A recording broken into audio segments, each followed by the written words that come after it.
अस्सलाम वालेकुम। आज का जो हमारा लेक्चर है वो है साइकियाट्रिक एब्रीविएशंस या साइकियाट्रिक लैंग्वेज। क्योंकि हमें बहुत शॉर्ट टाइम मिलेगा, बहुत शॉर्ट टाइम था, इसलिए हम बहुत ज़्यादा इसके ऊपर काम नहीं कर सके। और क्योंकि स्टूडेंट्स ने बहुत देर बाद याद दिलाया कि जी साइकोलॉजी के ऊपर भी काम करना है, तो एक लेक्चर हमने रिकॉर्ड किया। ये सेकंड लेक्चर है। इसके अंदर हम कोशिश करेंगे वो तमाम जो साइकियाट्रिक लैंग्वेज है या उसकी एब्रीविएशंस हैं उनको डिस्कस कर लें। एग्जामिनेशन पॉइंट ऑफ व्यू से बहुत इंपॉर्टेंट होती हैं। FTJ यानी कि फाजिल बेवल जराहत यानी कि हुक्मा हजरात और DHMS यानी कि जो होम्योपैथ्स हैं उन सब के पेपर्स में ये आती हैं। अच्छा, इसके अब जो पहली इसके अंदर हम क्योंकि बहुत ज़्यादा हम सिर्फ इनके अंदर उन्हीं इस्तिलाहात को इस्तेमाल करेंगे जो हमारे पेपर्स में होती हैं। तो इसके अंदर जो हमारे पास एक इस्तिलाह है वो है एक्रोफोबिया। ये तकरीबन हर 1 साल बाद या 2 साल बाद ये आ जाती है। एक्रोफोबिया क्या होता है? ये बुलंद जगहों पर जाने का खौफ, यानी कुछ ऐसे पेशेंट्स होते हैं जिनको ऊपर या बुलंद जगहों पर जाने से खौफ महसूस होता है। इस खौफ की बुनियाद पर अपने बहुत सारे काम अंजाम नहीं दे सकते। दूसरी जो कैफियत हमारे पेपरों में अक्सर आती है वो होती है एनोरेक्सिया। एनोरेक्सिया में क्या होता है? किसी डिप्रेशन की वजह से या किसी और वजह से भूख और प्यास का एहसास ख़त्म हो जाता है, यानी कि पेशेंट को भूख नहीं लगती। अच्छा, इसके अलावा इसी का एक इजाफी ये पेपर में तो नहीं आता, लेकिन हम आपको बता दें कि एनोरेक्सिया नर्वसा जो है ये एक ऐसी इस्तिलाह है जिसमें आदमी अपने आप को पतला रखने की कोशिश करता है, बहुत ही ज़्यादा पतला रखने की कोशिश करता है, और जो भी खाता है वो वॉमिट करके उसे उल्टी आ जाती है। इसके अलावा एक इस्तिलाह इस्तेमाल होती है जिसके ऊपर बहुत ज़्यादा बात होती है, फोबिया या एनग्जाइटी। एनग्जाइटी या फोबिया मुख्तलिफ़ किस्म का खौफ होता है, बल्कि किसी भी इस्तिलाह के साथ अगर एनग्जाइटी आ जाएगा तो उसका यही मतलब होगा। अच्छा, इसके अलावा जो एक इस्तिलाह इस्तेमाल होती है जिसके ऊपर हमें काम करने के लिए कहा जाता है वो एपिलेप्सी। एपिलेप्सी दिमाग से मुंसलिक खून की नालियों की ख़राबी और रुकावट की वजह से अचानक होश और ताकत का कंट्रोल ख़त्म हो जाना। ये अक्सर औक़ात आ जाता है, इतना ज़्यादा तो नहीं आया लेकिन बहरहाल ये आया। इसके अलावा एक इस तरह है एटैक्सिया। एटैक्सिया यानी कि पाँव पर खड़ा होने और चलने में तनासुब और फुक़दान की कमी। इसकी बहुत सारी वजूहात हो सकती हैं। इसके हमारा जो दिमाग के अंदर जो कंट्रोल करने वाले जो पोर्शंस हैं उनकी वीकनेस हो सकती है। हमारे कानों के अंदर मौजूद जो लिक्विड है जो हमारे जिस्म में बैलेंस है मेंटेन कराता है, उसके अंदर किसी किस्म की इन्फेक्शन हो सकती है।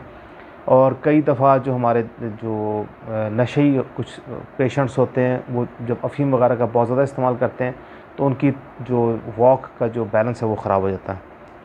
तो उम्मीद है बात आपको समझ आ गई होगी। उसके अलावा एक इस्तिलाह है ऑटिज़म। ऑटिज़म भी अक्सर पेपर में आती है। 2015 के बाद ये इस्तिलाहात अक्सर औक़ात पेपर्स में आ रही हैं। ऑटिज़म में क्या होता है? ये बच्चों से मुताल्लिक़ एक बीमारी है जिसमें बच्चा बेनियाज़ी का मुज़ाहरा करता है, और इनफैक्ट वो बेनियाज़ी का मुज़ाहरा नहीं कर रहा था, वो इतनी उसके अंदर इतनी कैपेबिलिटी नहीं होती कि वो अटेंशन पे कर सके या करवा सके। अच्छा, एक इस्तिलाह जो है वो ऑटो नर्वस सिस्टम है, यानी कि असाबी निज़ाम का वो हिस्सा जो इरादी और शऊरी इख्तियारात के ज़ेर असर काम नहीं करता। मिसाल के तौर पर खौफ की हालत में एकदम हमारा चौंक जाना, गिरने के डर से एकदम चौंक जाना, हिल जाना, या बिजली के कड़कने से एकदम खौफ महसूस कर लेना। इसके अलावा एक क्लास्ट्रोफोबिया, बंद जगहों पर जाने से खौफ, ये भी अक्सर औक़ात आ जाता है। इसके ऊपर आपको काम करना पड़ेगा, पूछना पड़ेगा। डेल्यूजन है गैर मंतकी पुख्ता ख़यालात जो मरीज़ के समाजी, मजहबी, तालीमी पस मंज़र से मुताबिक़त ना रखते हैं। इन गलत एतक़ाद को किसी मंतक या दलील से ख़त्म नहीं किया जा सकता।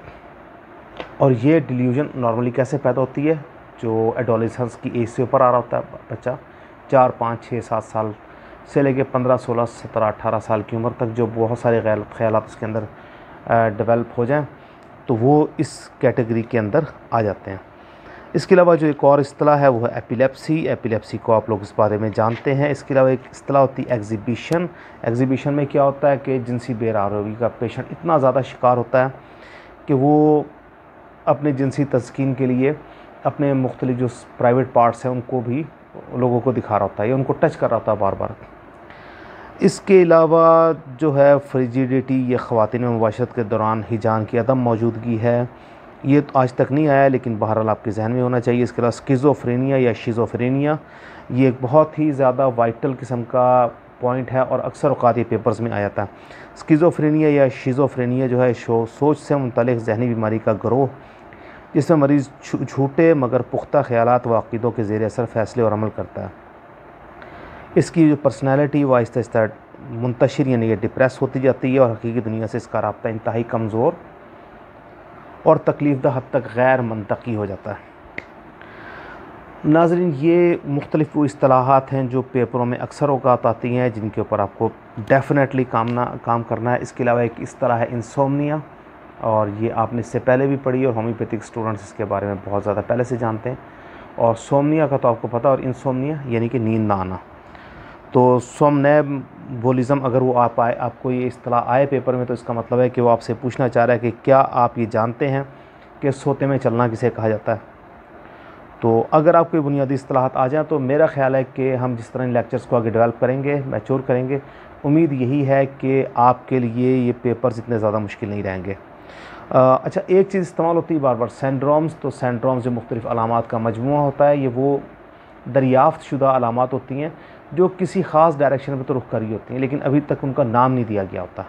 तो होपफुली ये लेक्चर आपको समझ आ गया होगा। आज तक के लिए इतना काफ़ी है। इजाज़त दीजिए। अस्सलाम वालेकुम।